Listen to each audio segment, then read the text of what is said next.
El tema que nos ha venido preocupando desde siempre es que el tiempo pasa y las estructuras educativas del país siguen igual. Es decir, no logramos, y ahí sí que, digamos, en alguien como yo, a veces me siento un poco chueco porque no logro explicar por qué razón no hay modo que mejoremos, por lo menos en el área matemática. Ya la discusión de si las tablas de multiplicar hay que aprendérselas de memoria o no, ya todas esas cosas, ya, si usted quiere que sus alumnos aprendan de memoria, dele, no importa. Si usted no quiere que sus alumnos se las aprendan de memoria, igual no importa. De todas maneras, de alguna manera, los estudiantes necesitan las tablas de multiplicar. Y entonces la gente va a buscar sus propias estrategias para irlas aprendiendo. El ideal es que la escuela propicie la facilidad para que puedan hacerlo. Pero ya no es esa la discusión, pues, ¿me entienden? ¿Verdad? Un mecanismo de las tablas de multiplicar es pongan carteles en todos lados, que ya me imagino que lo hacen. ¿Y cuánto es 5 por 8? Pues que miren el cartel, pues, ¿qué otro? Al fin y al cabo, eso sí, si todos los días, a la hora de matemática, hacen cosas en donde los niños o los adolescentes necesitan multiplicar, se les va a quedar. Si en un año no han aprendido ese dale, que dale, que dale, entonces sí la cosa estaría mal. Pero estamos trabajando para gente que tiene una inteligencia buena, una inteligencia para aprender, lo suficientemente buena, y que todo lo que necesite constantemente son estímulos. Yo voy a desarrollar con ustedes un tema que se llama la ecuación de la recta. Si no saben nada de eso, mejor. Mejor para mí, para los efectos de lo que quiero, mejor si no saben nada. Si ya saben un montón de la ecuación de la recta numérica, se aguantan, por favor. Aunque se aburran, pero de todas maneras van a ver la línea de lo que quiero hacer. Voy a tratar de desarrollar el tema buscando que identifiquemos juntos el proceso de aprendizaje. Y por eso, precisamente y de manera intencionada, no uso esto. No uso tics, no uso nada de eso para hacer antes. Nada, porque quiero que en la pizarra juntos vayamos viendo ciertas cosas que según yo son sencillas, pero no para todos. Entonces, por eso es que vamos a ir viendo eso, con la confianza, por favor, que si de repente algo no queda claro, háganme la campaña, pregunten, porque esa es otra cosa que debemos de acostumbrarnos a participar. Y la participación tiene un sentido muy claro, muy real. Aprender a participar en clase es una competencia importante para el desarrollo de la vida. Ahora tenemos una gran batalla de si participamos o no en las elecciones, ¿verdad? Entonces la gente está entre Jerez y la frontera, no sabemos qué vamos a hacer, estamos en circunstancias muy delicadas, siento que eso es parte de la educación. Siento que eso es parte de todo el proceso educativo y que muestra que el sistema educativo como tal, en todos los niveles, desde preprimaria hasta fuera de la universidad, pareciera que no funciona. Porque seguimos en una de problemas y en una de líos. Otra cosa que me asusta mucho, que tiene que ver con educación y que tiene que ver con la labor que de una manera u otra la escuela lleva a cabo. Ayer en Prensa Libre sale una noticia muy fregada, de ese tipo de noticias a las que no mucha gente le pone atención. Y es que entre lo que va del año, entre enero y mayo, ¿verdad? Que todavía está por terminarse, resulta que hay cerca de, si no mal recuerdo, lean el periódico, pero ya han nacido niños de madres entre 10 y 14 años, alrededor de 200 más de las del año pasado. Ya no digamos del antepasado. Y recuerden una cosa, cuando empezó eso a hacerse como realidad, que hará como unos 6 años, pero así de ponerle mucha atención y de empezar a legalizar, por eso es que se generó una ley que dice que si un individuo tiene relaciones con una mujer, si es menor de edad, aunque sea con su consentimiento, es violación, precisamente por ese tipo de cosas. Pero viene uno y dice, si no arreglamos las cuestiones, a pesar de la existencia de las leyes, quiere decir que la educación no está llegando. Y ese es parte del tema. ¿Y qué tiene que ver matemática con eso? Porque eso es lo más simpático. Lo que tiene que ver desde mi punto de vista son procesos de pensamiento que estructuran una manera de pensar lógica, que permite verdaderamente que seamos capaces de encontrar entre las cosas qué es lo más apropiado para tomar decisiones. Claro que no es la matemática la única que lo hace, pero cualquier oportunidad provocada o no, que exija, que presione para que nosotros pensemos de manera no automática, sino que intencionalmente tengamos que poner atención a lo que está pasando, eso ayuda a que nuestra mente vaya realmente mejorando y que empecemos a percatarnos y a darnos cuenta de qué es lo que debemos de hacer para mejorar la educación, en el sentido, desde luego, de lo que significa educar. Y en esa línea es que nos metemos a hacer las cosas que hacemos. Pero yo reconozco, colegas, de todo corazón, reconozco que una reunión al año no sirve mucho. Aunque se convenzan 100% que hay razón en lo que uno dice, una vez al año no es mucho. Porque lo que presiona es el diario vivir. Y en el diario vivir nuestras preocupaciones pesan tremendamente por encima de lo que quizás sea significativo, para ponerle verdaderamente atención. Un ejemplo, participar. ¿Qué es lo que hacemos en las aulas para que la gente aprenda a participar? Esa es una, ¿cómo se llama? Una habilidad, ¿verdad? Es una cosa de la que la escuela debería preocuparse. ¿Qué significa participar? ¿Qué es lo que debemos de hacer para lograr que la gente participe? Entonces, si alguien en el aula ha tenido la oportunidad de llevar a cabo acciones en donde la gente participa, entonces la persona se va como acostumbrando a. Un último ejemplo. ¿Cómo aprendimos a hablar? Para que vean cómo somos. Para que vean cómo somos. Hablo del aprendizaje a hablar porque todos los que estamos aquí hemos pasado por el tema. ¿Cómo aprendimos a hablar? Y si somos observadores, ¿cómo aprendieron o cómo están aprendiendo nuestros hijos o nuestros nietos a hablar? ¿Por qué? Esa es una. La importante de la primera línea es escuchar. Esa es la primera. La segunda, pero ¿qué tiene la imitación? ¿Cuál es? El tratar de establecer comunicación. Desde niños, desde chiquititos, desde chiquitititito ya crecemos mañosos. ¿Qué quiere decir eso? Nos damos cuenta que si lloramos, llega alguien. Así que, bueno, entonces ya entendí la relación que hay. Bueno, uno no entiende, pues, así como lo estoy explicando, ni modo, pero ya el instinto y las acciones normales del aprendizaje cerebral, ¿a qué me lleva? Lloro, se aproxima a alguien. Tengo hambre, lloro, me dan de comer. Entonces, ese es un establecimiento de crecimiento de pensamiento crítico. A una acción le corresponde una reacción. Empezamos a aprender rápidamente causa y efecto. De niño no sabemos de qué se trata, pero empezamos a esa imitación. Otra cosa interesante es que no es de vez en cuando. ¿Está claro eso? No es de vez en cuando. ¿Cuántos años le toma normalmente a un niño o niña aprender a hablar? Normalmente hablando. Si han sido buenos observadores con sus hijos, sus sobrinos, lo que sea. Ahora, si no han tenido esa oportunidad, pues ni modo, pero han estado en la escuela. ¿Cuánto les dan? ¿2 años? ¿3 años? De 2 a 3 años logran empezar a hablar. A los 3 años de edad ya no dicen cocholate.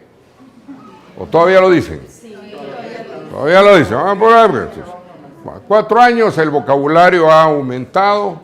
Sería interesante que pudiésemos explicar cómo aumenta el vocabulario, de qué depende el aumento de vocabulario, y nos vamos a dar cuenta que depende posiblemente de 3 cosas.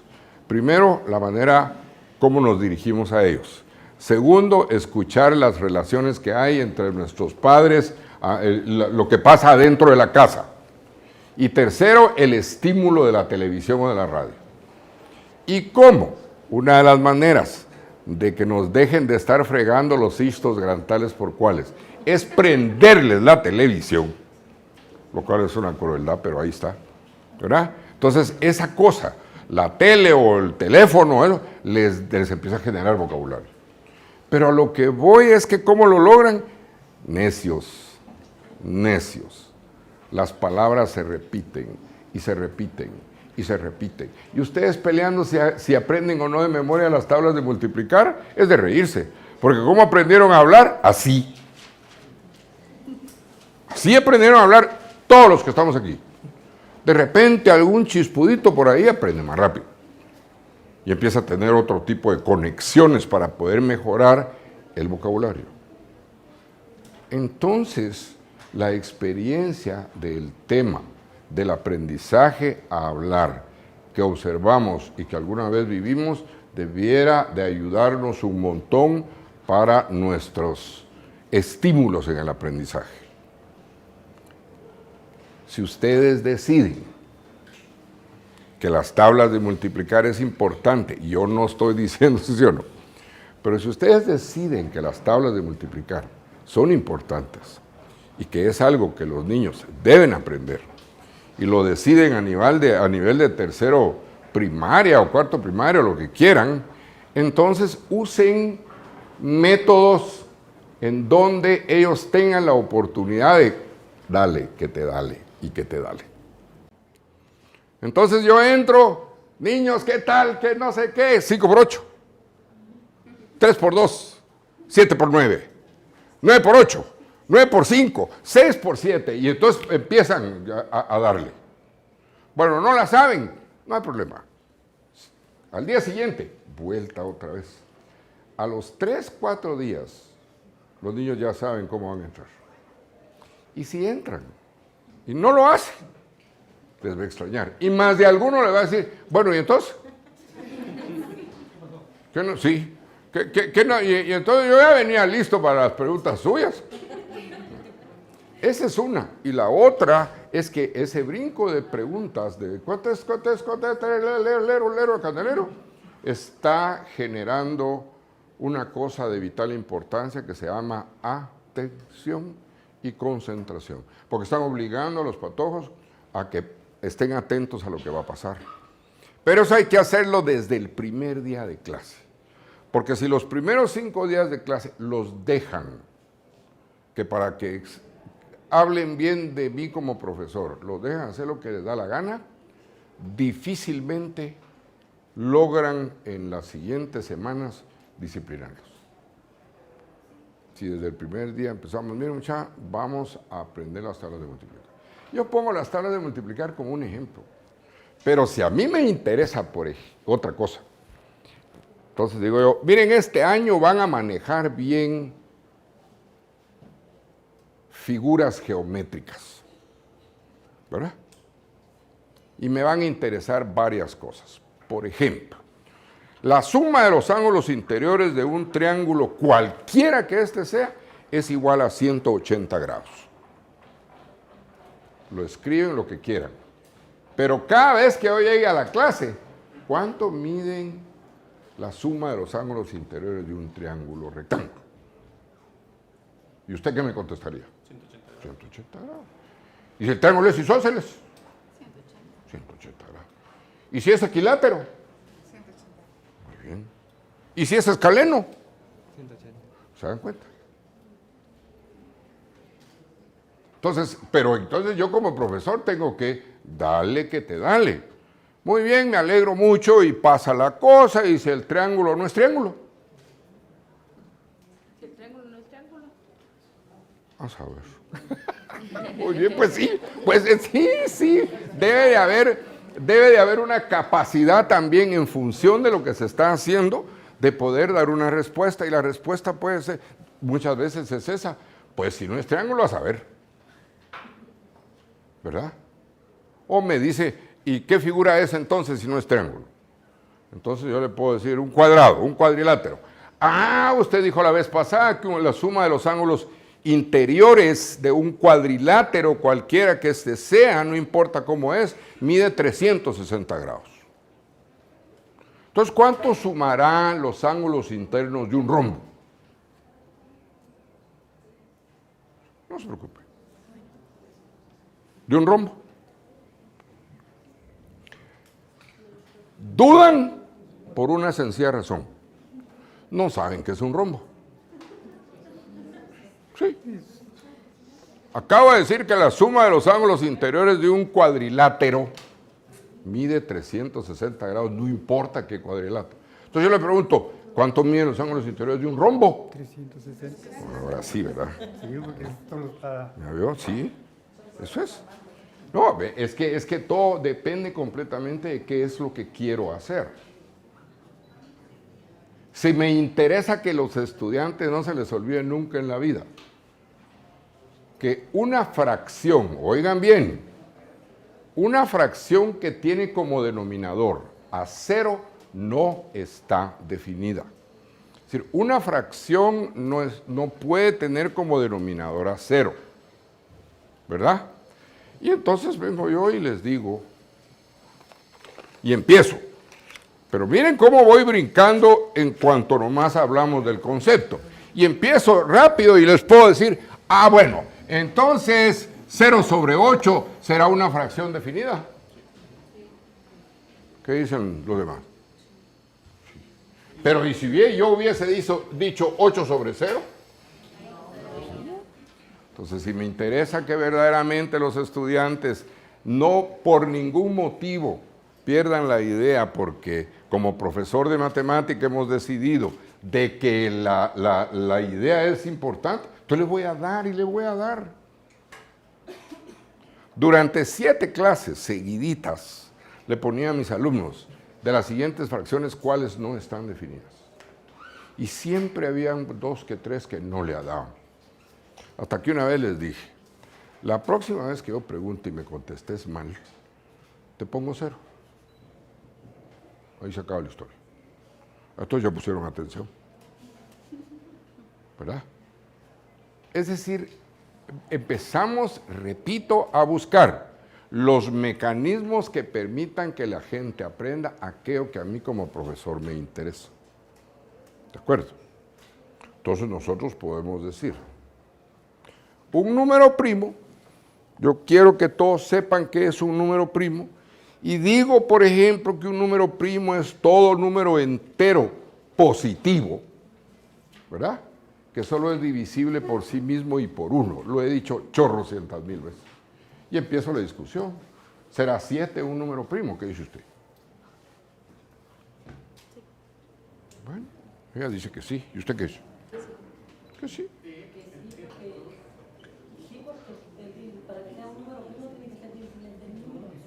Muy bien. ¿Y el 8 no es divisible entre el mismo y la unidad?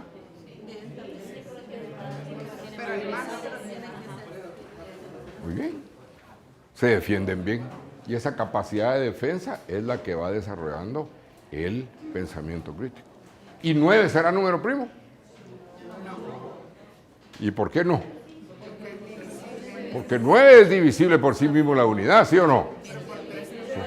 Pero tiene más. Y la definición dice solo por sí mismo y por 1. Y entonces habrá algún número par que sea número primo. Sí, el 2. Muy bien, muy bien. ¿Está bien? Le repito, lo que importa es qué es lo que el profesor quiere que los estudiantes vayan aprendiendo. ¿De acuerdo? Si vamos a hablar de funciones trigonométricas, o si vamos a hablar de ecuaciones, el principio fundamental de la ecuación es que entendamos todos que se trata de una igualdad. Si lo que me interesa son las propiedades, lo que ustedes quieran. Pero a la larga son ustedes quienes deciden realmente sobre qué aspecto están interesados que sus alumnos aprendan. Entonces el ideal, independientemente de las presiones externas, es que ustedes puedan decidir desde un principio qué es lo mínimo. Fíjense bien, porfa, qué es lo mínimo que un estudiante debe mostrar haber aprendido después de pasarse un año conmigo. ¿Verdad? Pero ¿y en qué? ¿En ciencias? Pues si ustedes piensan, miren, yo voy a estar feliz con que aprendan a comer de manera apropiada. Es decir, que la alimentación sea sana. Si esa es la idea, se van a ir sobre ese lado. Pero si ustedes quieren que los estudiantes sepan perfectamente la problemática de la contaminación, se van a ir por ese lado. Lo importante es que por el lado que elijan irse, dos cosas: la constancia en lo que están haciendo y saber de qué están hablando. Si no saben de qué están hablando, la probabilidad de que les empiecen a hacer preguntas que no podamos responder es alta, porque los niños se estimulan rápidamente. Y si ustedes los logran estimular, parte del tema del estímulo es precisamente ese. Van a empezar a preguntar, se les va a ocurrir un montón de cosas que a uno no se le ocurría. Por lo que les recomiendo mucho, pues, que estén en eso. Voy a empezar con algo bien sencillito, bien sencillo. Ese sencillo está planteado en algo, siempre uno asume de que la gente sabe algo, sabe alguito del tema. Pero vamos a plantear para empezar lo que es un eje de coordenadas cartesianas, en donde el eje horizontal se va a llamar X y el vertical se llama Y. Primera cosa. Entonces, lo primero que necesito es identificar, que todos identifiquen esa parte. Se llama eje de coordenadas cartesianas. El eje de coordenadas cartesianas queda dividido en lo que vamos a llamar cuadrantes y me quedan 4 cuadrantes. Este es el primer cuadrante, este es el segundo cuadrante, este es el tercer cuadrante y este el cuarto cuadrante. Hasta este momento debe quedar claro una cosa. No me pueden decir no entiendo, porque no hay nada que entender. Solo estoy planteando las reglas del juego. Es todo. Ahora, si alguien me dice, mire, ¿por qué no hizo la línea torcida? Pues ni modo, la pude haber hecho torcida, gruesa, flaca, delgada y todo lo que quieran. Pero no, la idea es una línea vertical y una línea horizontal que se intersectan, ¿de acuerdo? Eso genera 4 ángulos rectos, ¿verdad? Y da lugar a que yo numere los... Lo que sí alguien me podría preguntar, mire, ¿por qué no lo hizo al revés? ¿Verdad? ¿Por qué no lo hizo al revés? La única razón es porque universalmente hablando se aceptó de que estuviera en contra del movimiento de las agujas del reloj. No hay explicaciones filosóficas, epistemológicas profundas al respecto de la decisión. Puro cuento. Alguien lo decidió. Eso sí, una vez decidido, hay que respetarlo. Eso sí. Para la otra cosa es que el eje X regularmente tiene las variables que se les llama independientes. Aquí se generan las medidas independientes y aquí se generan las medidas dependientes. Y además, cada eje está dividido de la manera como uno lo considere pertinente, pero en consecuencias constantes. 1, 2, 3, 4, 5, 6, 7 y también para arriba. 1, 2, 3, 4, 5, 6, 7. También para la izquierda. 1, 2, 3, 4, 5, 6, 7 y así sucesivamente. Bueno, vamos llenando condiciones. La otra condición es que a la derecha y para arriba, positivos. Y a la izquierda y para abajo, negativos. Vuelvo a repetir, no hay nada que entender porque son las reglas del juego. ¿Estamos? ¿O no queda muy raro el tema? ¿O todavía tienen dudas ante las reglas del juego? Esas son las reglas del juego, pues. Entonces dice, la otra cosa es que el 0 está en el lugar donde se intersectan. Va. Entonces aquí está 1, aquí está 2, 3, 4, 5, 6, 7. Aquí 1, 2, 3, 4, 5, 6, 7. Menos 1, menos 2, menos 3, menos 4, menos 5, menos 6, menos 7.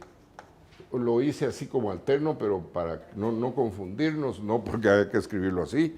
Y para abajo lo mismo. Menos 1, menos 2, menos 3, menos 4, menos 5, menos 6 y menos 7. Ese es el orden. Debo de insistir que son las reglas del juego. Pero si alguien tiene duda de algo, debe preguntarlo, por favor, porque son las reglas del juego. ¿Verdad? Entonces, el único que toca la pelota con las manos es el portero. ¿Y por qué?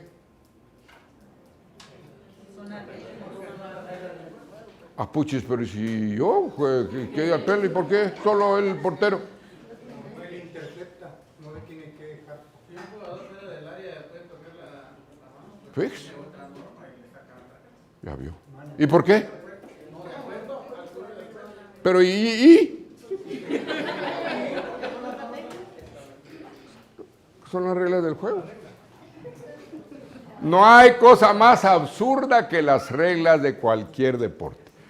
Peor las del fútbol, que aloca terriblemente a la gente, porque la aloca, todos esos.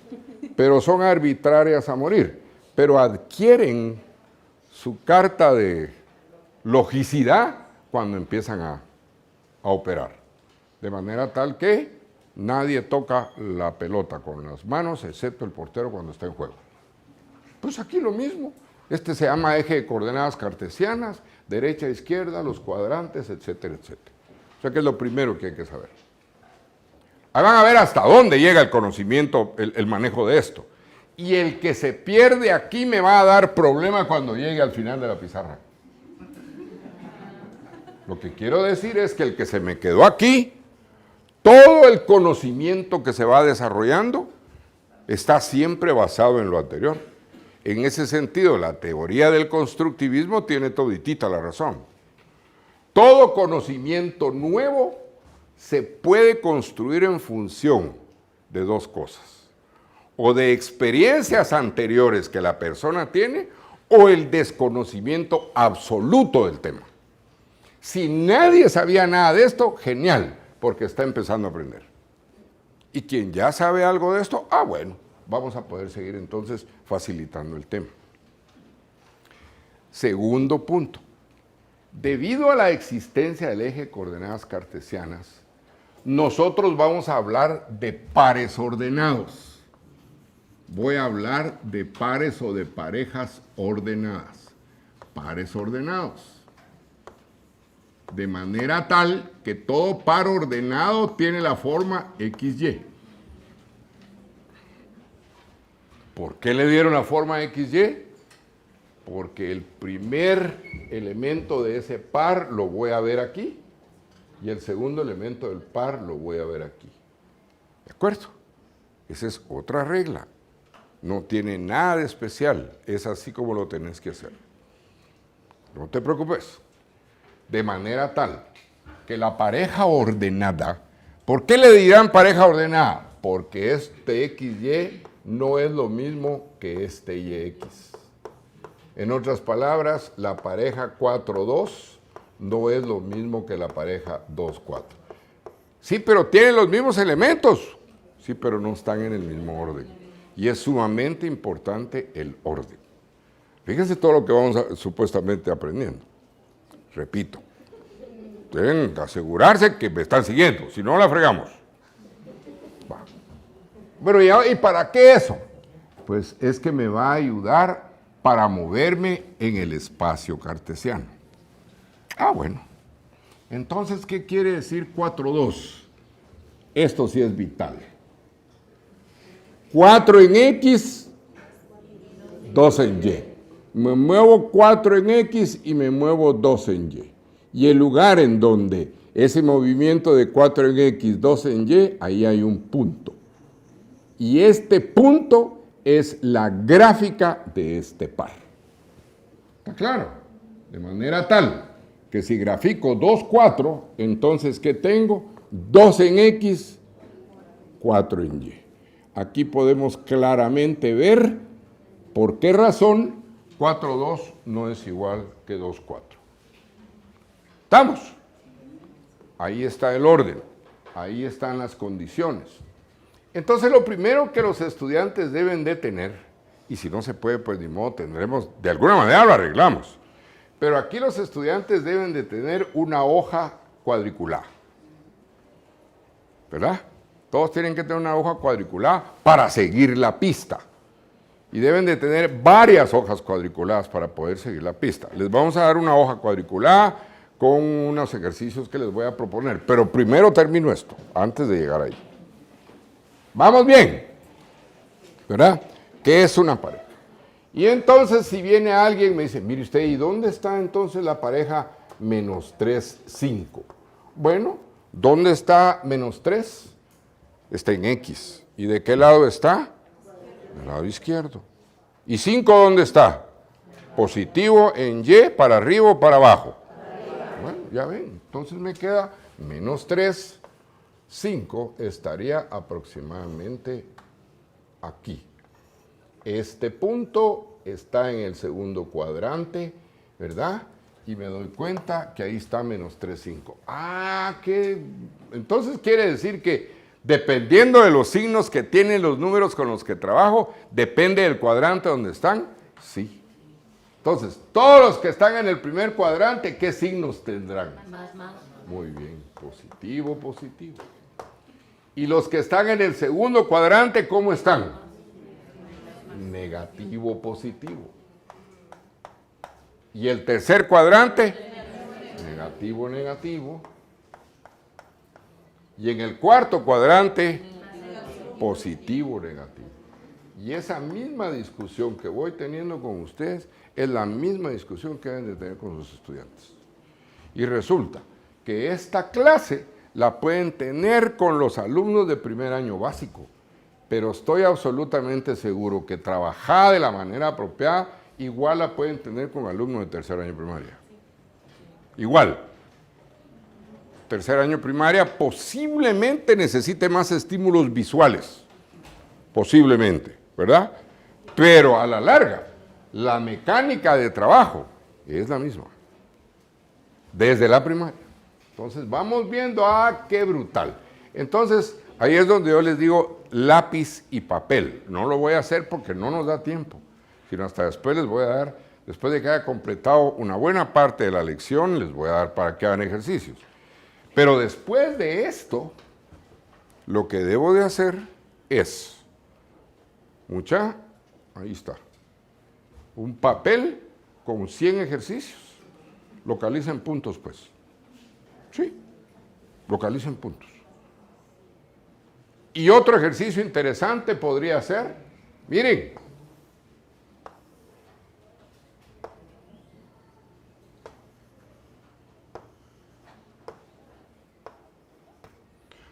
el otro ejercicio que tienen que hacer, les pueden ustedes pedir, ¿cuáles son las coordenadas de esos puntos? Entonces están invirtiendo la vía mediante la cual ustedes le llevaron este conocimiento a los niños, que es lo que me importa que podamos platicar. Si se han pescado la idea o ya se la saben de memoria, no es eso lo que me importa. Lo que me importa es el tema del ir y venir para percatarse que el cerebro de los estudiantes está operando. Entonces, de aquí para acá y de acá, para este lado, aquí. Entonces, cuando ellos busquen cuáles son las coordenadas de cada punto, obviamente esas coordenadas están fijas en función, desde luego, de cómo hemos dividido ¿cómo se llama? El cuadrante, de cómo está dividido el cuadrante, que es algo que ustedes como profesores lo preparan. Entonces les dan el trabajo a los estudiantes y ya tienen para pasarse un par de horas bien logradas con los patojos. Pero eso sí, les dan a todos.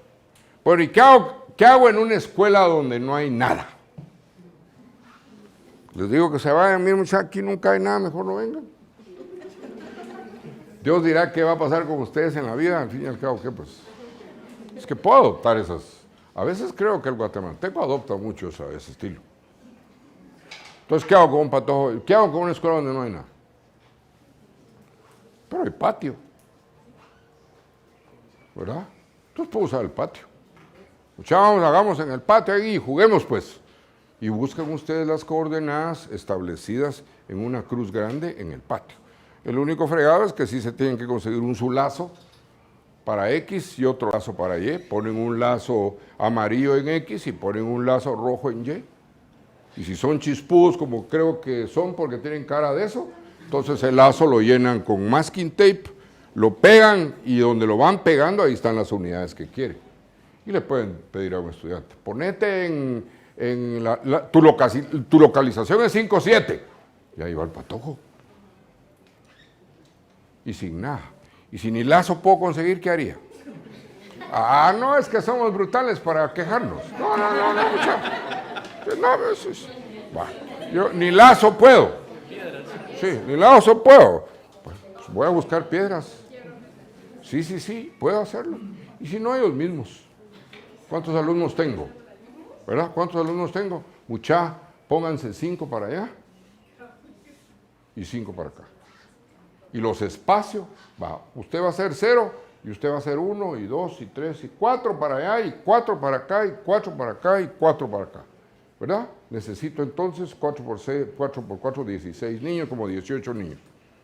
Y si no tengo 18 en la clase, pues voy a prestar patojos al otro salón. Pero hay más. Ahí están. Bueno, ya estuvo.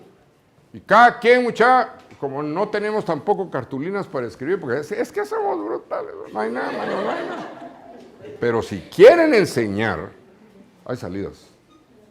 Ahora, si están en un lugar sofisticado, vayan a Google, buscan un video.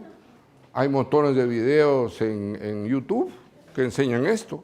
Hay montones de TICs. Acuérdense que el Ministerio de Educación y un montón de escuelas y todos se han preocupado mucho de TICs y de videos y de un montón de cosas que yo tengo mis dudas al respecto, pero ahí están. Sí que hay de todo.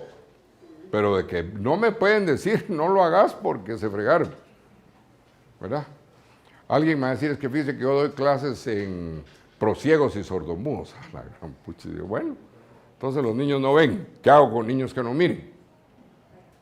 Fregado, ¿verdad? ¿Será que no lo puedo hacer con niños que no miren? Bien, lo que necesitan es voluntad. Siguiente parte de conocimiento.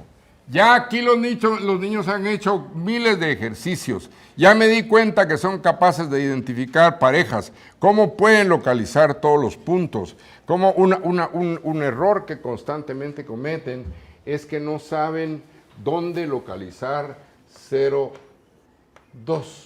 ¿Dónde pongo 0,2? Y 0 es X, ¿verdad? 0 es X, aquí está el 0 y 2 es aquí. Entonces el punto que queda exactamente en Y es el punto cuyas coordenadas son 0,2. Y lo hago 2,0 y 2,0 sería aquí. Y menos 2,0 sería aquí, ¿verdad? Y 0 menos 2 sería aquí. El tema es que debo siempre de buscar todos los peros que puedan resultar. ¿Ya se dan cuenta? Se fueron en esto 2, 3 clases, gastaron un montón de ejercicios, se ponen a los patojos a trabajar en equipo, cuidan que estén trabajando, no que estén peloteando ni fregando, ¿verdad? Si sientan a un niño atrás de una niña y el niño tiene tijeras, ¿qué le va a hacer a la niña? En serio, ¿qué le va a hacer a la niña?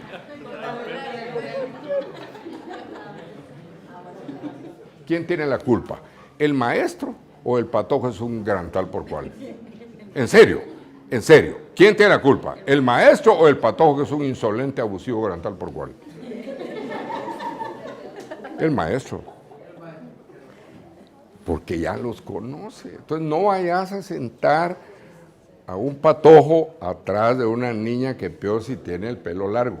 Si tiene tijeras, se lo va a cortar. Si tiene chicle, se lo va a pegar.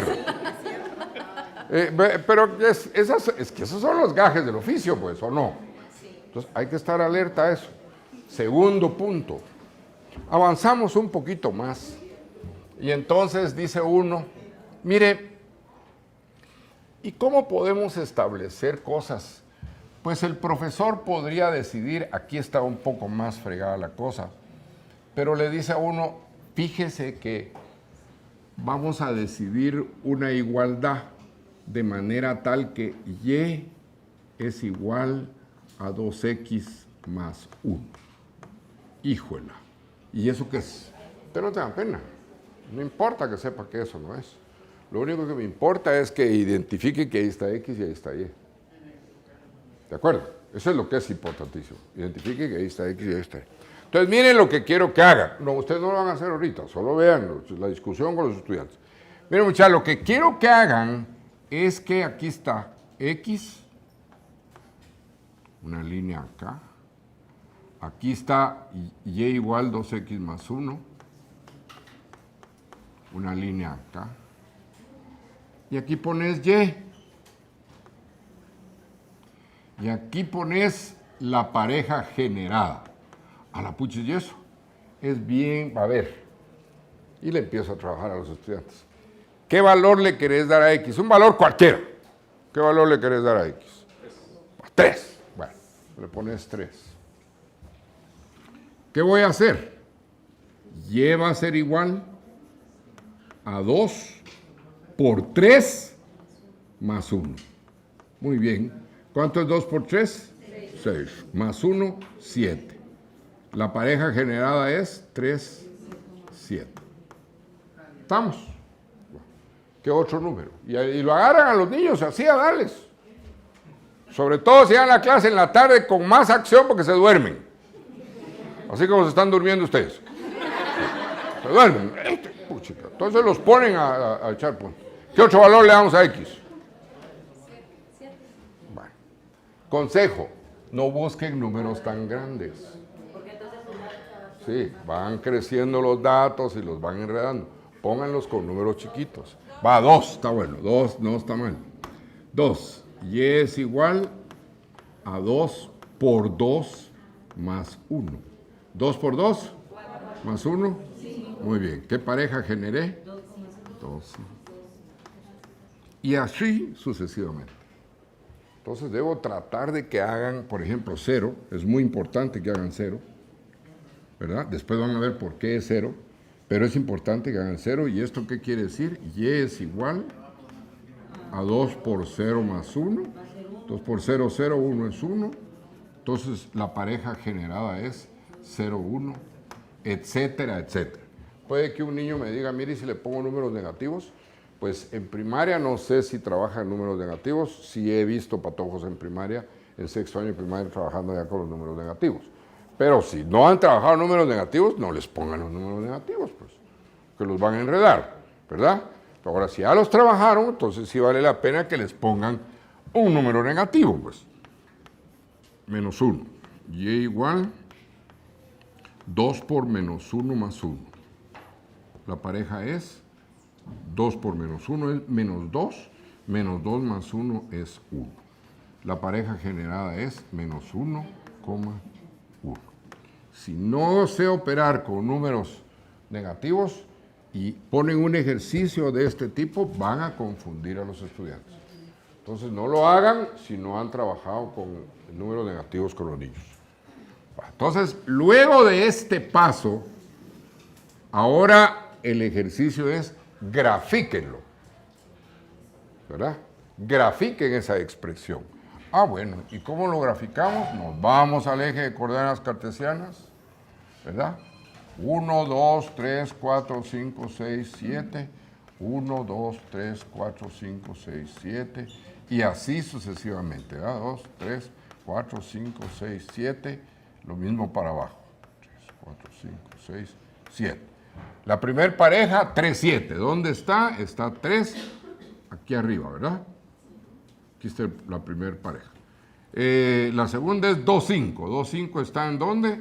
Aquí. ¿Verdad? La siguiente pareja, 0. 0, 1, 0, 1 está, vamos a ver, no, 1. No probamos con 1, no está. 2 por 0, 0, y no es 1, entonces 0, 1 va a estar acá. Y así sucesivamente, para menos 1, 1.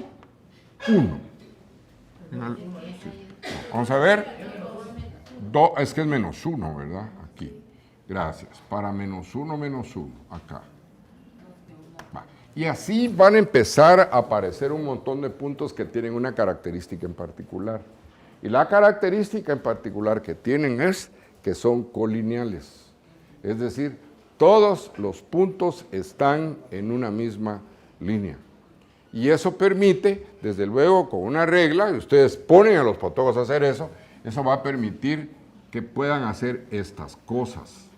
Y al hacer esto, me doy cuenta entonces que la recta puede ser algebraizada.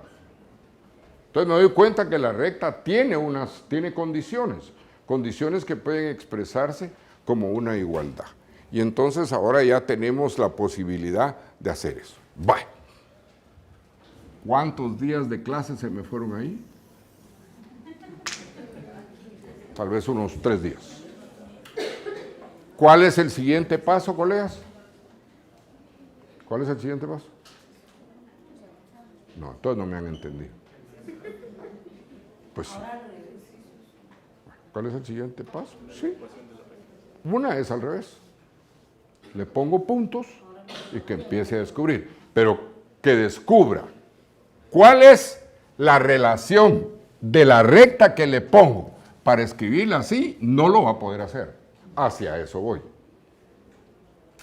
Pero lo que sí debo de hacer, después de haber gastado un par de clases en esto, que es 100 ejercicios. Hagan las gráficas de las siguientes ecuaciones. Y cuando les digo 100, no estoy bromeando. Tantos ejercicios como sea necesario, pero entonces los vas a, ¿cómo es que dicen? Los vas a... No se trauman, hombre. El traumado es uno. Ellos no. El trauma de ellos es decir, ala, profe, y tanto, y qué va a... Eso es lo que ellos van a protestar. Cuando yo digo 100 es una manera de hablar, pues. Ustedes deben de calcular que los niños o los estudiantes, aquí voy por primero y segundo básico también para los estudiantes, deben de gastar siquiera, piensen en que los estudiantes van a gastar en su casa siquiera 20 minutos diarios de mate. Solo 20. Entonces les van a dar ejercicios para 20 minutos.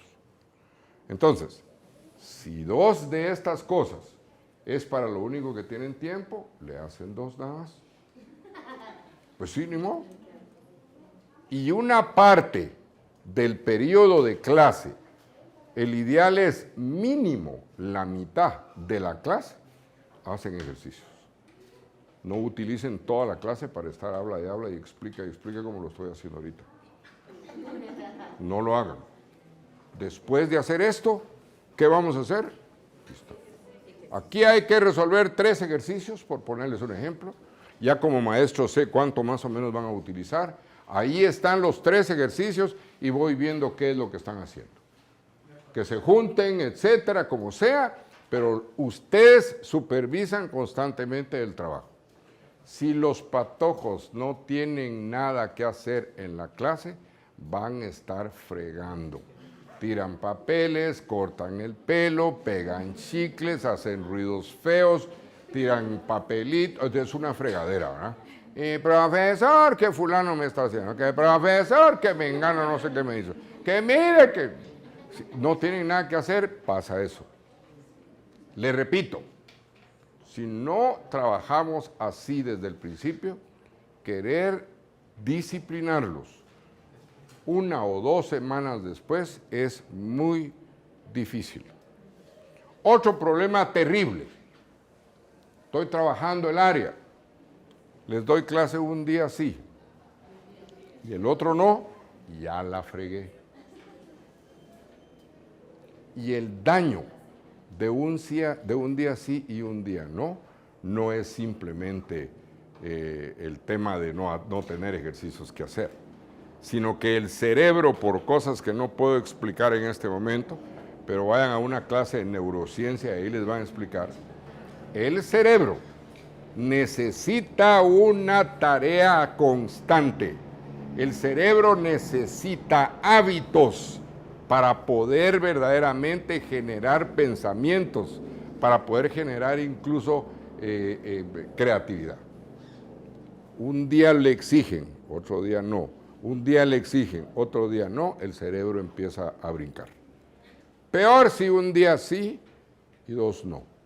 Y peor si el día que el maestro llega exigente y bravo y les mete cualquier cantidad de ejercicios para que no llegue 2 días después. ¿Cómo hago para que me entiendan que eso es grave para el sistema de aprendizaje? Y entonces yo les pregunto fácilmente a ustedes. Así aprendieron a hablar. Un día les hablaban, 2 no. 2 era silencio total. ¿Verdad? De repente aparecían otro día y les hablaban un montón, y pum, se volvían a hacer. Así aprendieron a hablar. No. Si así hubiésemos aprendido a hablar, posiblemente el vocabulario nuestro, bueno, ya estamos grandecitos, tal vez ya hubiera aumentado, estaría mejor, ¿verdad?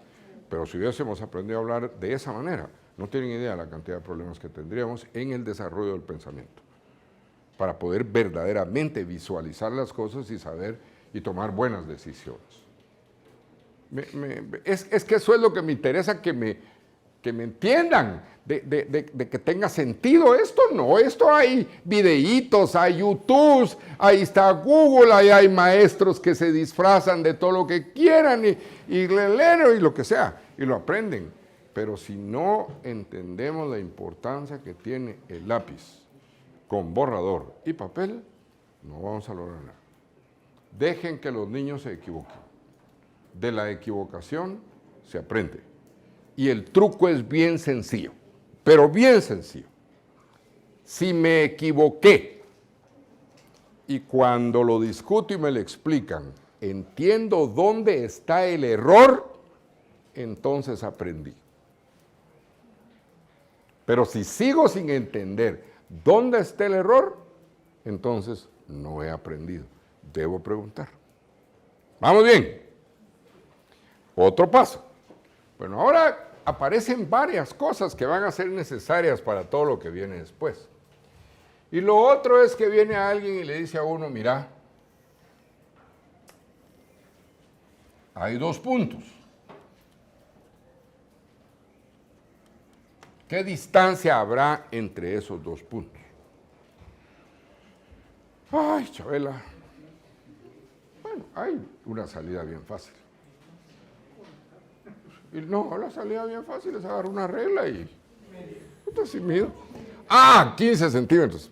Perfecto. Pero si los puntos son en el espacio.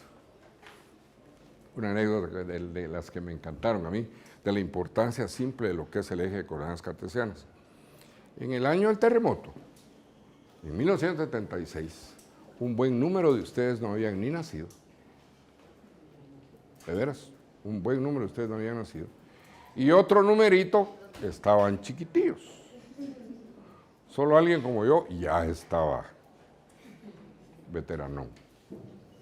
Entonces tuve la oportunidad, me tocó hacer un montón de cosas y todo, pero una de las cosas que más me gustó fue una vez que teníamos que ir a un lugar del cual solo teníamos el nombre de la aldea, ¿verdad?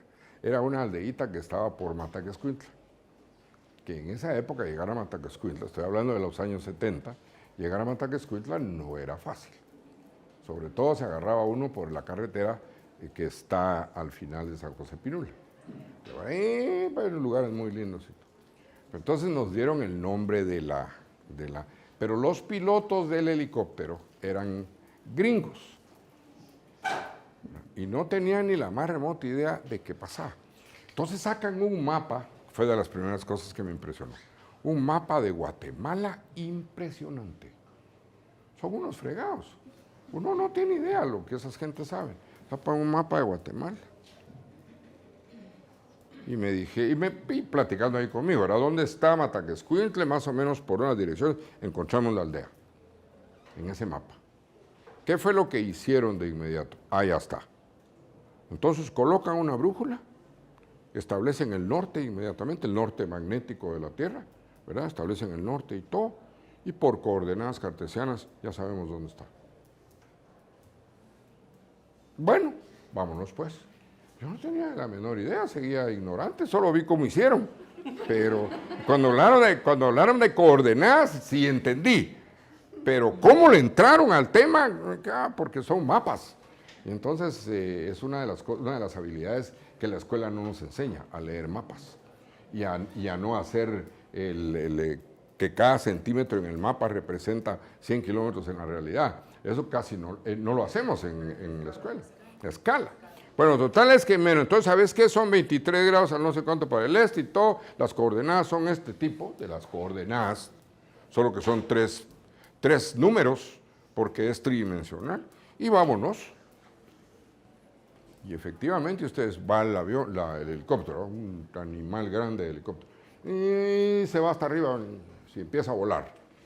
Y como a los 15 minutos, desde luego, porque era rapidísimo el tema con ese tipo de aviones, y estando hasta arriba, yo tratando de ver dónde estábamos, siguiendo la carretera. Fíjense, si será, siguiendo la carretera. Si hubiera estado nubladísimo, no lo hubiera podido ver. Yo iba viendo la carretera bien, y más o menos. Y el piloto dijo, ya llegamos. Puchica, ¿llegamos a dónde? Según la brújula, ellos pusieron la brújula en el, ¿cómo se llama? Su brújula magnética sobre el, ¿cómo se llama? El mapa. Y obviamente cuando ya tenían las coordenadas, se llevan la brújula y la montan en el helicóptero. Entonces, la brújula es la que va diciendo. Y hasta que llega donde están las coordenadas para las cuales la brújula ya había sido en el mapa adecuada, y él dijo, ya llegamos, estando altísimo. Entonces empezamos a bajar y efectivamente ya habíamos llegado. Desde luego que entonces ya hubo que hacer un vuelo rasante para poder identificar la aldea. El único que había llegado a la aldea era yo, antes, en Jeep y toda la historia, ¿va? Pero ahí sí, ahí está. Bueno, total, miren lo que hicieron las coordenadas, las pinches coordenadas. Porque el mundo es un ciclo de coordenadas. Claro que un poco más especializadas, desde luego. El mundo es tridimensional y entonces se introduce un nuevo elemento. Pero ustedes con un mapa pueden perfectamente dirigirse. Así que por eso es que los pilotos que viajan para cualquier lugar del mundo, ¿cómo llegan? Si nunca en su vida han llegado muchas veces al lugar. Llegan porque eso. Tienen todo. Bueno, ahora con los programas y las computadoras que hay, la computadora inmediatamente le da la velocidad del viento, si está a favor o en contra, le dice dónde están los problemas de las corrientes y el avión va paseando por ahí, pero ya es por eso. Ahí, ahora, si nunca entendieron las coordenadas, el helicóptero no hubiera llegado nunca ahí, pues. Entonces ahora dice uno, bueno, pero no siempre voy a tener algo que medir. Ah, bueno. Entonces tomen en cuenta esto, fíjense esto pues. Mira, este punto, ¿cómo llegaste a ese punto? Pues hay un X1 y un Y1. Síganme bien la pista, porfa. X1 y Y1. X1 y Y1. Ese es este punto. ¿Sí o no? Y el otro punto, ¿cómo va a ser entonces? El otro punto, ¿qué coordenadas tendrá? Ah, bueno, también de la misma manera, pues, lo obtuvimos de la misma forma. ¿Y cómo le llamamos a ese punto? X2, Y2. ¿Por qué le pusiste X2, Y2? Pues que si ya le pusiste uno aquí y le pones uno otra vez, no vas a saber la diferencia entre los puntos, no fregues. Entonces usa otro símbolo. Si no te gusta X1, Y1, X2, Y2, ponele AB, pues, o lo que sea. Pero hay que poner un par. Pero el orden es importante. Ah, bueno, entonces llamémosle a este X2 y a este Y2. Muy bien. Entonces, la distancia es esta. Esa es la distancia. A la puchis, pero y pues, aquí puedo construir, miren esa chará, porque de veras es una chará interesante.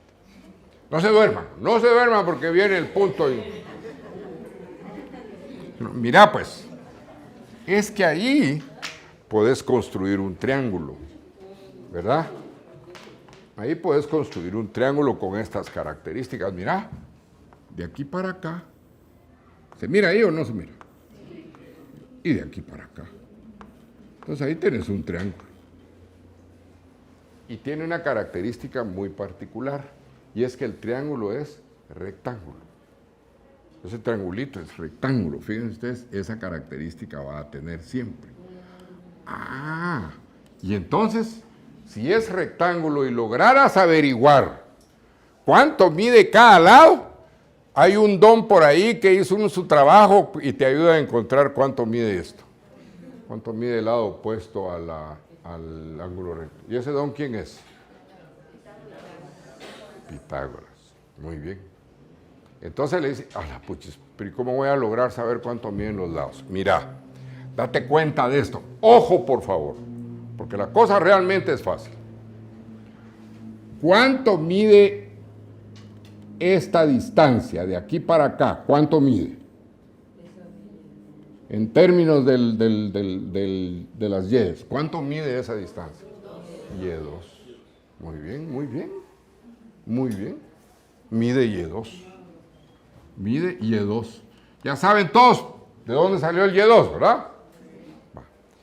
Y este pedazo, ¿cuánto mide? Este de aquí, ¿cuánto mide? Y1, muy bien. Son los dos pedazos que conozco, ¿sí o no? Y1.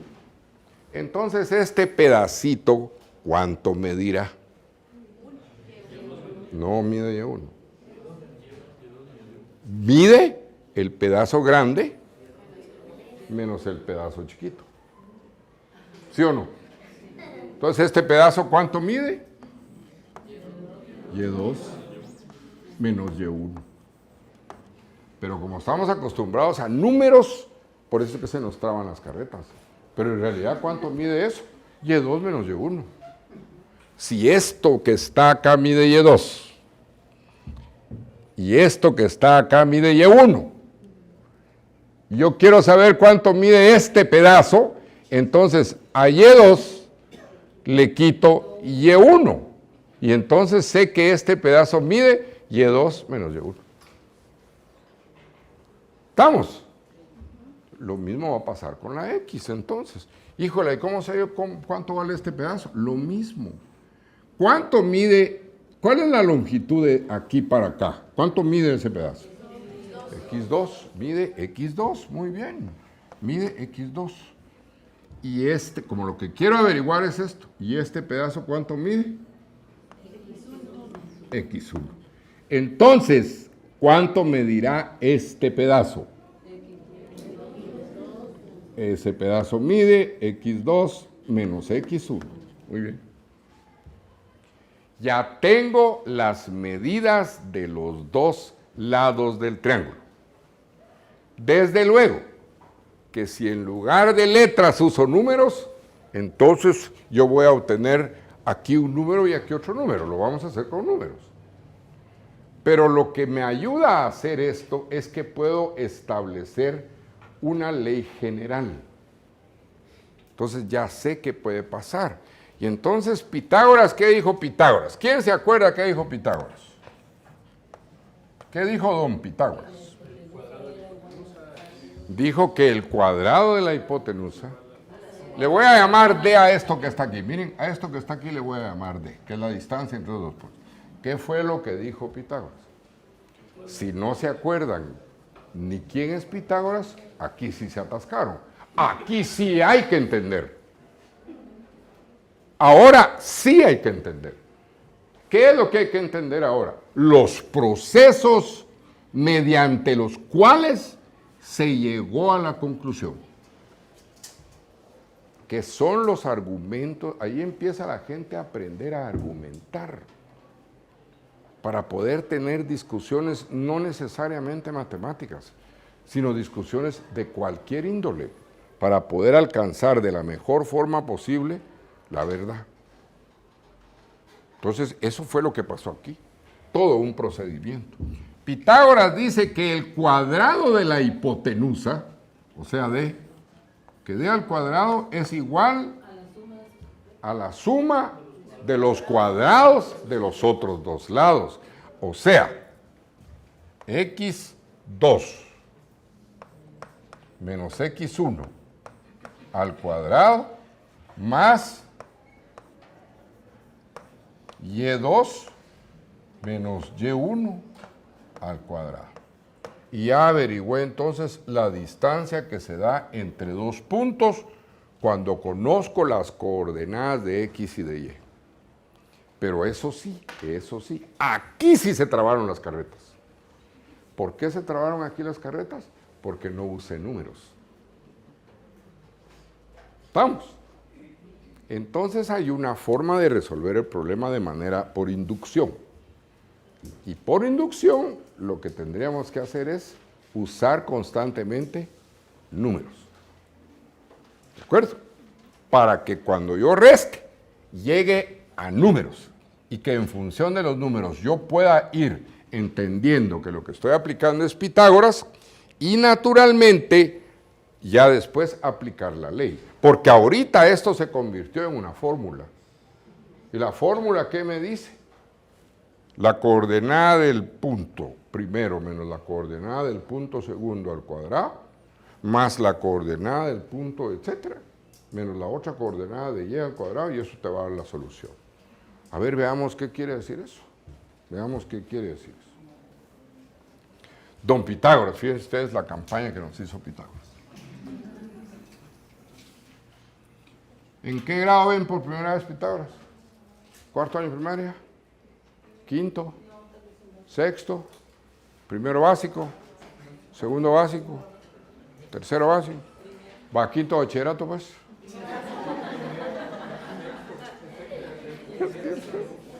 Vamos a ver eso. Entonces, si a mí me dicen, mire qué distancia hay entre los puntos 3, 5 y 4, 2. ¿Qué distancia hay entre ellos dos? Según lo que encontré aquí, este sería x1, y1, y este sería x2, y2. Y como elevo al cuadrado, no importa quién pongo primero o quién pongo segundo. No importa. Y entonces me voy a la fórmula. Bueno, entonces la distancia al cuadrado es igual a la diferencia de las x, ¿verdad? 4 menos 3 al cuadrado. ¿Voy bien, sí o no? Sí. Ahora ya usé números. La diferencia de las x al cuadrado, 4 menos 3. Más la diferencia de las y. Más la diferencia de las y, que sería 2 menos 5. Al cuadrado. Bueno, entonces d cuadrado es igual a 4 menos 3 es 1, 1 al cuadrado, más 2 menos 5 es menos 3 al cuadrado. Si los patojos no saben negativos, entonces en lugar de escribir 2 menos 5, pueden escribir 5 menos 2, que eso no va a hacer cambiar el resultado. ¿De acuerdo? Repito, si no saben los negativos, pueden invertir el tema, que de todas maneras la solución es la misma. ¿Y por qué? Porque el cuadrado quita el número negativo. Entonces, ¿qué me queda? 1 más 9, ¿sí o no? Sí. Entonces, d cuadrado es igual a 10. Por lo tanto, d es igual, como aquí está elevado al cuadrado, para quitarlo de ahí, saco la raíz cuadrada, es 10. La raíz de 10. La distancia que hay entre el punto 3, 5 y 4, 2 es la raíz de 10. Me acabo de echar otra vez 3 clases, de 40 a 45 minutos cada clase, discutiendo el tema con los estudiantes, en el nivel de primero, de segundo básico. ¿Qué debo de hacer ahora, colegas? Exactamente. ¿Cuántos? Sí. ¡No! Muy bien, muy bien. No les está molestando la luz, el sol ahí. ¿A ustedes no les molesta el sol? ¿No? ¿Les bajo la cosa esta? por el sol. Yo digo, si no funciona, pues se cae, ¿verdad? Pero bueno, porque a veces el sol es, por lo menos ya sus ojos azules ya no se lastiman. Igual allá, tal vez allá también.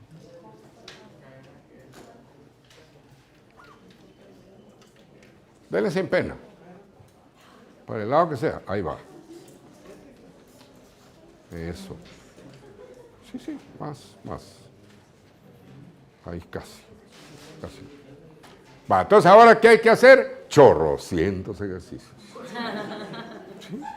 Lápiz, borrador y papel. Deben ocupar, no lo puedo decir de otra manera, a veces deben de ocupar la mitad del periodo haciendo ejercicios. Por eso se fueron 3, 4 clases en lo que yo expliqué en 10 minutos ahorita. Pero necesitan que la mitad del periodo se vaya en ejercicios.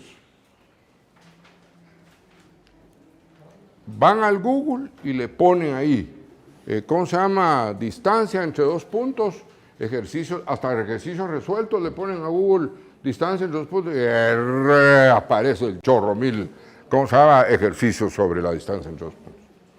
Así que no estén con el cuento ese de que, y la misma historia. Si no hay papel cuadriculado y no hay nada, pues ahí está el lazo de color amarillo con el lazo rojo.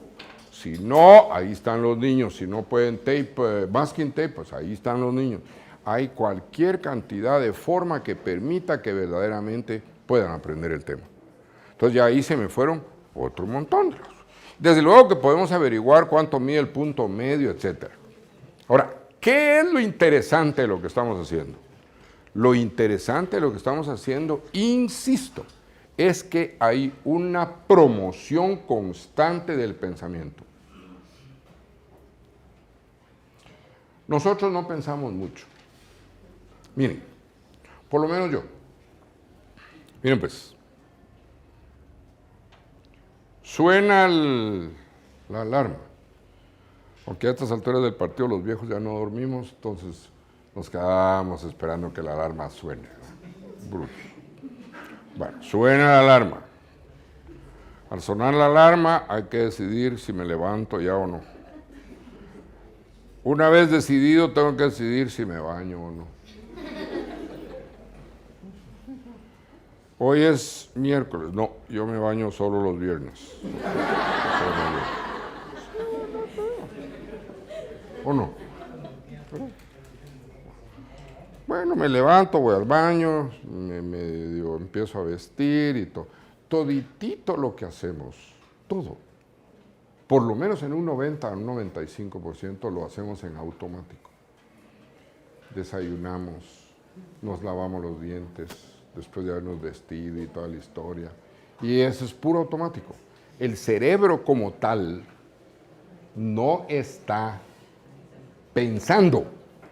Simplemente está como que prende una máquina y ahí va. ¿Verdad? De repente al abrir la refrigeradora no hay huevos. ¡Ah! Eso sí lo hizo pensar. Juela, ¿y ahora qué hago? Eso lo hizo pensar. ¿Y ahora cómo me las arreglo? Y no tengo pisto, hay que irle a pedir fiado a la señora de la esquina. Paso que ya le debo, no sé. Eso ya me hizo pensar. O puse a calentar el agua y se me olvidó. Y estaba cociendo plátanos y lo dejé ahí y de repente el olor de lo quemado me guasta por todos lados. Eso volvió otra vez a hacer que el cerebro... ¿Me entienden? Y el cerebro necesita constantemente, si queremos en realidad aprender y pensar para tomar mejores decisiones, debiéramos de estar constantemente como retados. Por eso es bueno leer, aunque sea el periódico, pero que no es la mejor de las lecturas, porque toca demasiadas veces aspectos emocionales. Entonces eso sí fastidia. Pero aunque sea el periódico, qué sé yo, la gente pone en la televisión, escucha noticias, pero mejor dicho, oye noticias, pero no las escucha. Es decir, eso es lo que uno tiene ahí. Y eso lo va moviendo por el comedor, levantando a los hijos, hay que levantarlos, levántense, haraganes, grantales, porque toda la misma historia. todos los días pasa lo mismo. Entonces el cerebro actúa en automático. Pero esa es la vida, no es que sea malo, esa es la vida. El único problema es que el cerebro actúa en automático, ¿verdad? Con todas las cosas que hace. Y entonces lo que sucede es que la escuela le va permitiendo a la persona que la mente empiece a operar y a trabajar. El maestro en realidad es una de las profesiones, si bien es cierto quizá la peor pagada, también es cierto que es de las profesiones que más obliga a las personas a pensar.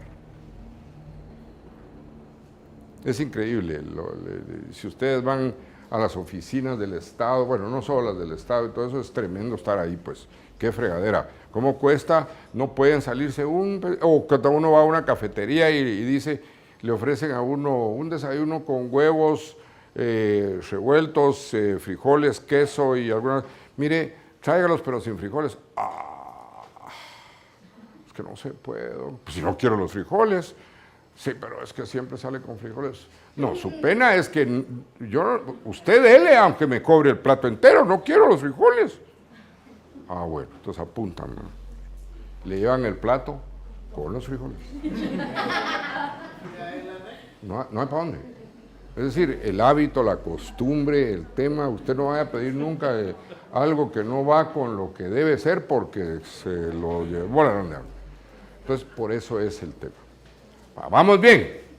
Bueno, ya es hora de café. No, así, ¿verdad? Sí. 5 minutos. A las 5. Pero ya a las 5 no terminamos. A esa hora les van a dar hasta que terminen.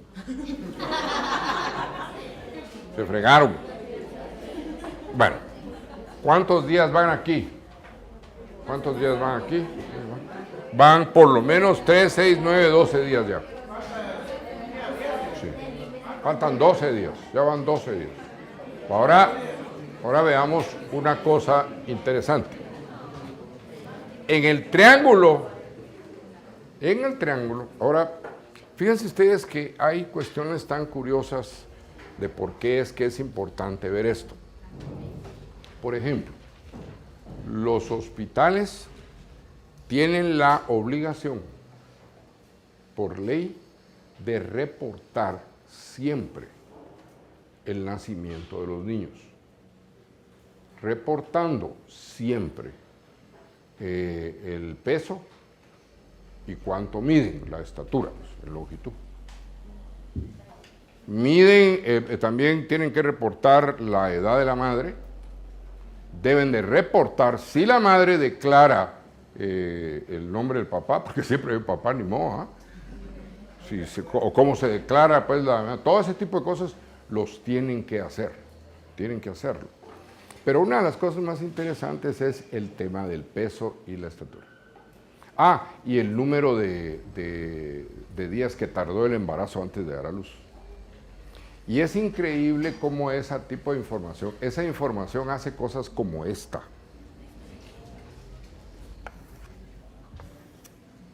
Aquí está la edad y aquí el peso. Entonces todo esto, afortunadamente en la actualidad se mete a un programa, en Excel hay un programa de esos, meten todas las edades y meten todos los pesos de los niños, ¿verdad? Desde luego cada uno identificado. Y la máquina les da inmediatamente un montón de puntos, dependiendo cuánto. Hay un montón de puntos. Regularmente esos puntos tienen una conducta. Es increíble, pero tienen una conducta. De manera tal que hay una asociación bastante elevada entre la edad y la estatura. Se habla de un coeficiente de correlación. Para entender ese tipo de relación, yo creo que el coeficiente de correlación R que este tipo de medidas tiene anda por 0.9, que es altísimo. El mayor es 1, pero 0.9 es altísimo. Pero lo más interesante es que se puede construir, de hecho, se construye una recta que se llama la recta del mejor ajuste o la recta de regresión de las edades y de los pesos. de manera tal que esa recta permite que nosotros podamos hacer posibilidades al respecto de cuál es el peso que esperaríamos que tenga el niño cuando nace, o según la edad que tiene, porque esa relación es altísima. ¿De acuerdo? Obviamente, si desde aquellas épocas no hubiésemos tratado esta charada tan simple, ¿verdad? Entender esto sería una dificultad horrorosa. Y no tienen idea cómo es el tema, tantos temas que hay. Las bacterias crecen de una manera exponencial y construye una curva de este tipo generalmente. Y esta curva otra vez tiene X y tiene Y. Pero para calcular una curva en función de sus X y sus Y, obviamente que necesitamos un poquito de más matemática. Y tenemos que hablar de lo que es la pendiente de la recta. Y tenemos que hablar entonces de lo que es la ecuación de esa recta para poder definir cómo se comporta el fenómeno. Y entonces, en función de eso, es que los investigadores saben perfectamente cuáles son las expectativas que hay respecto del aparecimiento de una bacteria. Cuando la bacteria se conoce, pero conocer la bacteria o que aparezca algo que en un principio no se conoce es complicadísimo, porque hay que tener un montón de medidas para asegurarse de cuál es el tipo de enfermedad que está apareciendo, cuál es su nivel de crecimiento, en qué punto está el momento álgido y cuánto debe de pasar y bajo qué condiciones para que empiece a declinar. Pero mientras eso pasa, mucha gente muere. Así descubren lo que es el Zika, la chikungunya y el dengue. De esa manera van pudiendo decir cosas como, por ejemplo, se sabe que la chikungunya no tiene curación hasta este momento. No hay curación y la gran ventaja es que el cuerpo lucha solo. Pero todo eso está en función de, aparecen los síntomas, cuánto tiempo va pasando. Mientras que los síntomas van aliviándose y controlan de la mejor manera posible qué es lo que el paciente hace, porque sufre tremendos dolores, le duelen mucho las articulaciones y la temperatura es un ir y venir, un ir y venir y un ir y venir. Todo eso es susceptible de ser estudiado a través de estas cosas. O sea que no es solo el tema matemático, ni es solo el poder establecer cómo se hacen las gráficas, sino todas las aplicaciones que tienen. No tienen idea la cantidad de cosas en las cuales estas cuestiones se pueden aplicar. Se pueden aplicar en cuestiones como, por ejemplo, uno puede hacer una gráfica y en esa gráfica pone, por ejemplo, las horas y se para en una esquina a contar el número de carros que pasan por hora y va a poder hacer una recta. Casi siempre es una recta de este tipo, porque si es exponencial sería terrible. Si la función se volviese exponencial sería terrible. Aunque a saber si no vamos a llegar a eso, pero bueno.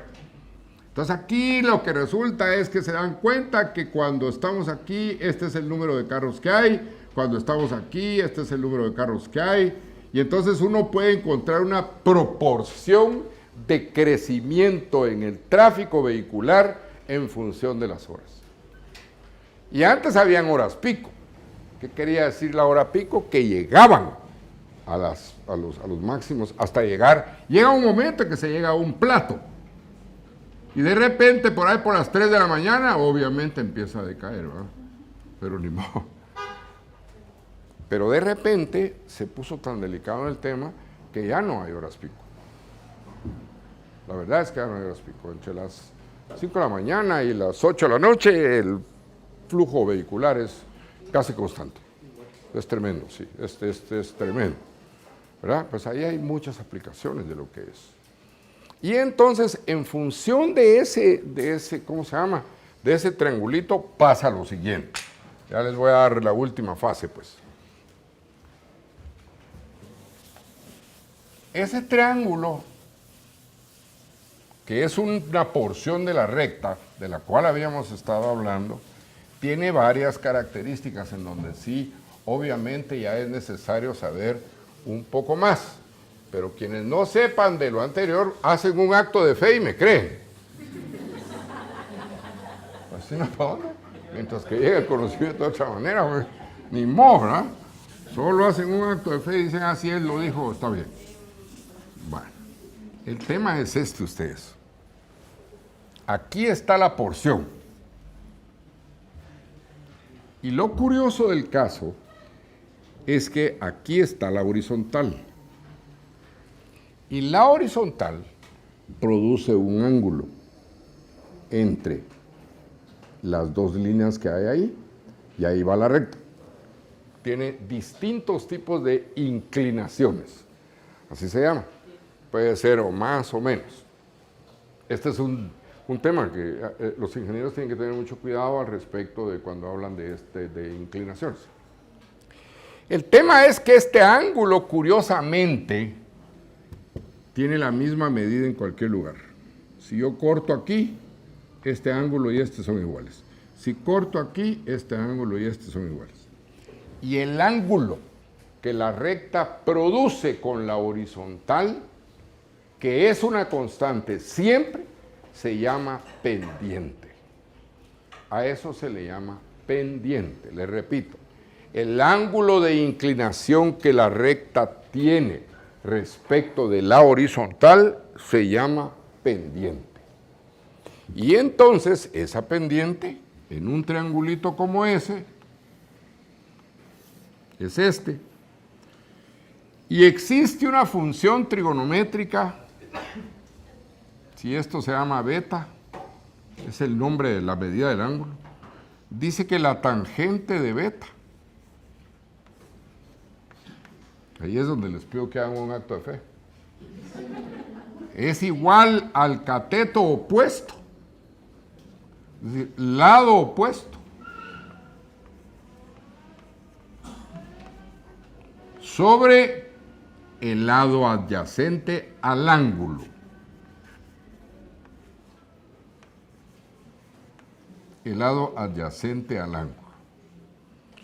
Y entonces uno dice, pero ya me fregaste, porque yo no sé qué es tangente. No tengo ni la menor idea.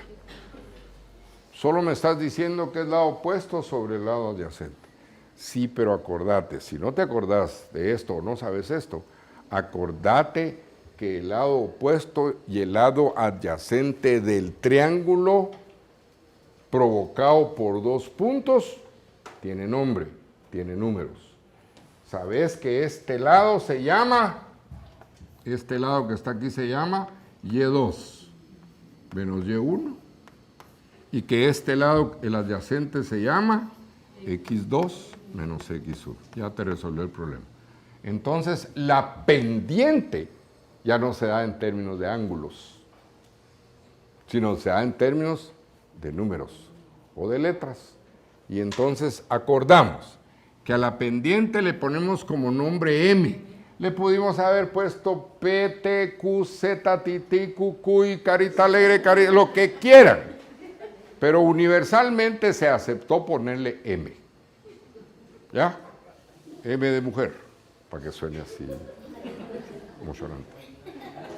Entonces la pendiente resulta ser la relación que hay entre el cateto opuesto, que es Y2 menos Y1, sobre la relación entre el adyacente, que es X2 menos X1. Entonces, dados dos puntos cualesquiera, puedo encontrar la pendiente de la recta. ¿Se dan cuenta?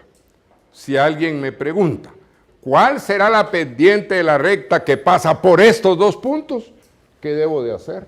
Según aquello que está allá. Ah, bueno, pues sí, está así, sí, ¿quién no? Porque Y2 menos Y1 es 5 menos 2, ¿verdad? Y en la otra es 5 menos 3, ¿no? Perdón, 4 menos 3. Miren, pues. Y entonces este es igual a 3 sobre 1. Entonces la pendiente es 3. La pendiente de esa recta. Siempre que conozcan dos puntos de la recta, van a estar siempre en la posibilidad de escribir la ecuación de la recta. Solo hay que tener cuidado con respetar los signos y el orden, ¿verdad? Eso sí, siempre hay que respetar los signos y el orden para no perderse, no descuidarse. Y entonces, muchas gracias, hermano, te lo agradezco en el alma, ya no necesito trigonometría, por lo menos ya sé de dónde viene Y entonces en un libro de matemática les dicen que la pendiente es igual a delta y sobre delta x, y uno se asusta. Puchica, ¿qué será? Delta y delta x ya me llevó la grandeada. No hay problema. Delta es la diferencia entre las y dividido entre la diferencia de las x. Es todo lo que quiere decir eso. ¿Y por qué lo ponen tan feo? No es feo, es bonito, es una cosa nada más de simbólica en la cual nos ponemos de acuerdo. Y entonces la pendiente de la recta tiene estas características.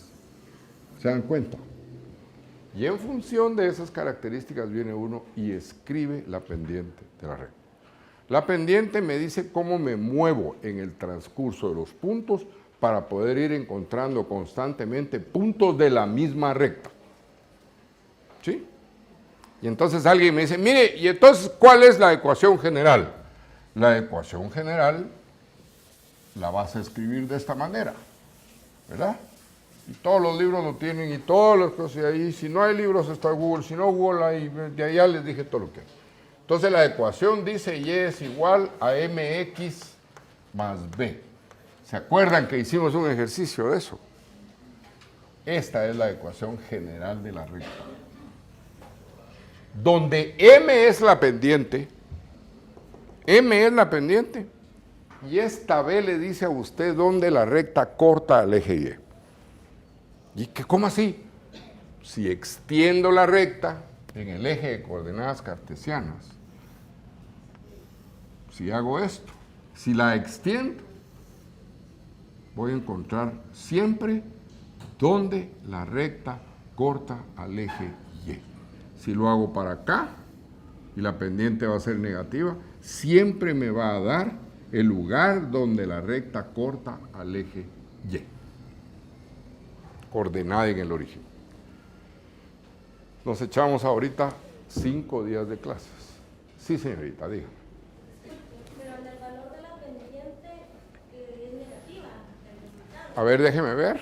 Cuando cambió 5 y 2 en el orden de los puntos, los de X no los cambió. Entonces, Tiene razón. Si puse primero 5 menos 2, debo de poner primero 3 menos 4.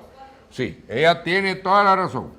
Hay que guardar el orden, muchas gracias. Es que yo ando viendo si la gente pone atención.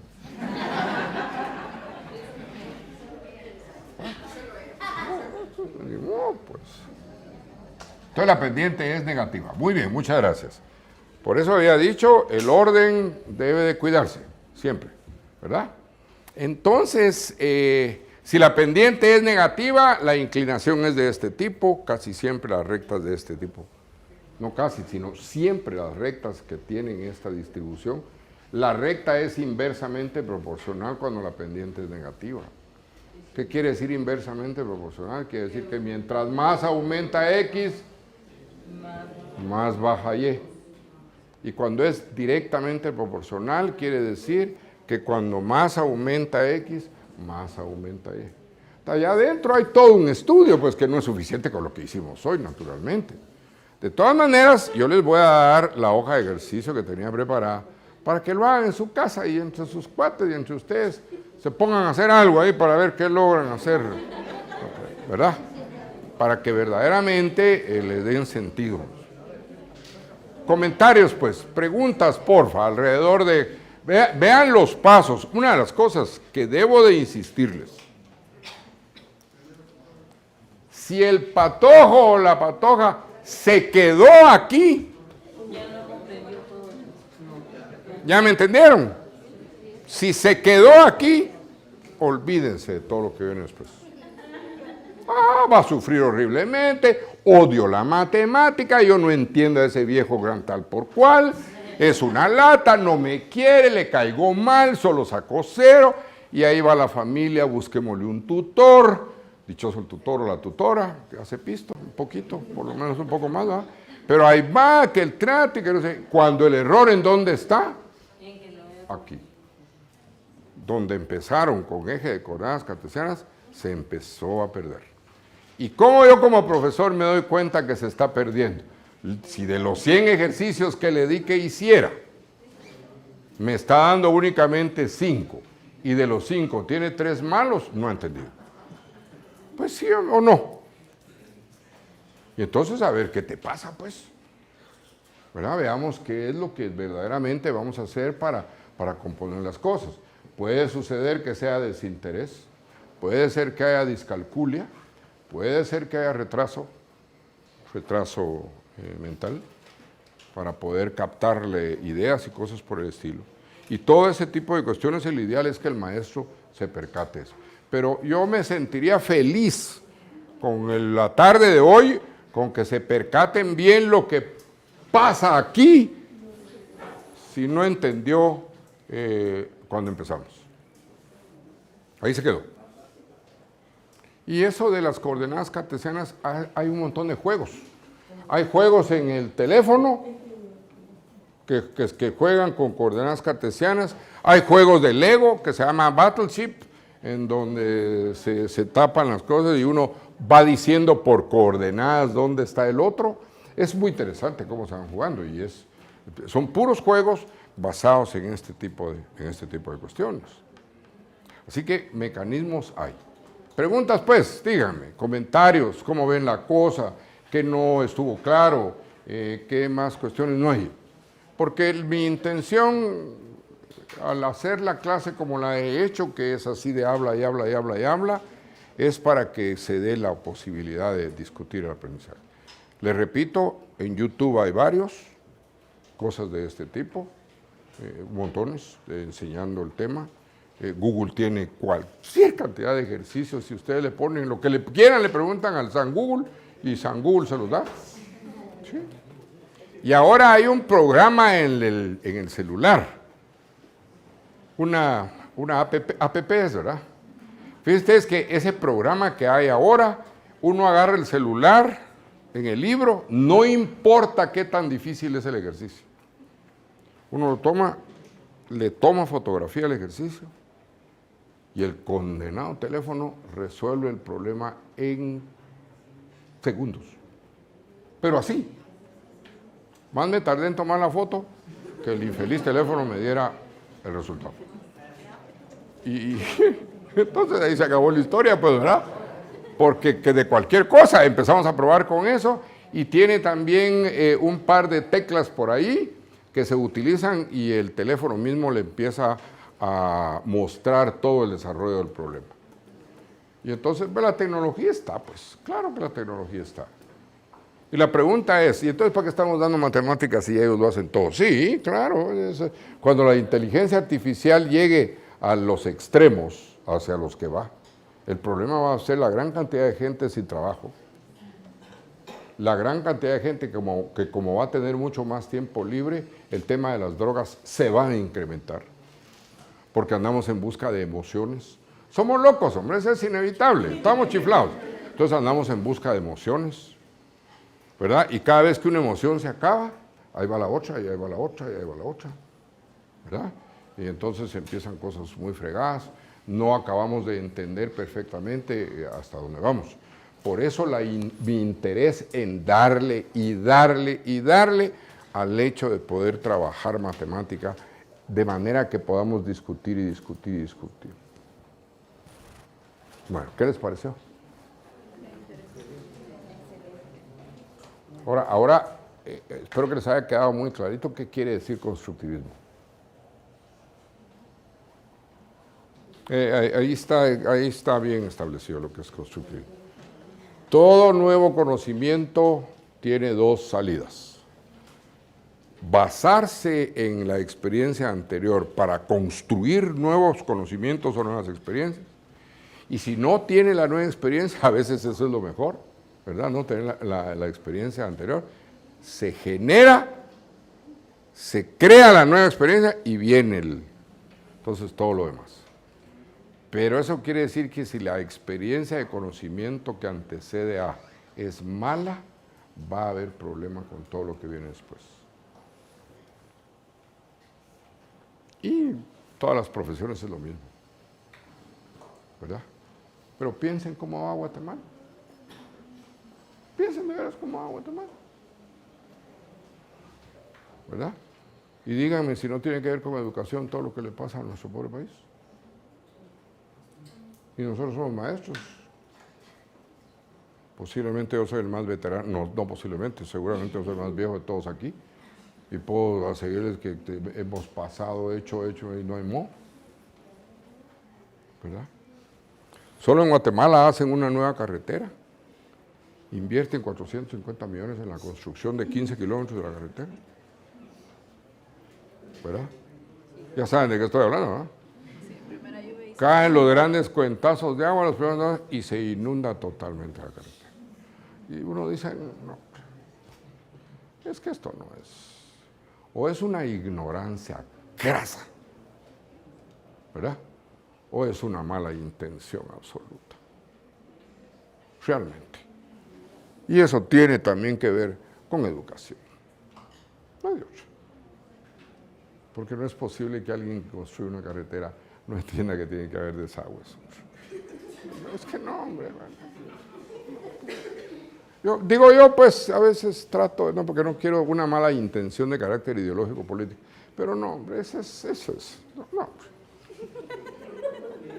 Bueno, el año pasado hubo una gran tragedia porque una colonia, no me acuerdo de dónde, mejor no la digo para no pasarme trayendo a ninguno, ¿cómo se llama? Se inundó la colonia. Con lamentable, ¿cómo se llama? Resultado que una niña de 2 años se murió. Y en ese tema de que el papá creyó que estaba con la mamá, entonces no se preocupó por dónde se metió la niña, y la mamá creyó que estaba con el papá. Entonces tampoco se preocupó dónde está la niña, y que cuando se juntan, pues ¿dónde está? Se ahogó. Se inundó. ¿Por qué se inundó? Habían desagües. ¿Y tapados de qué? De basura.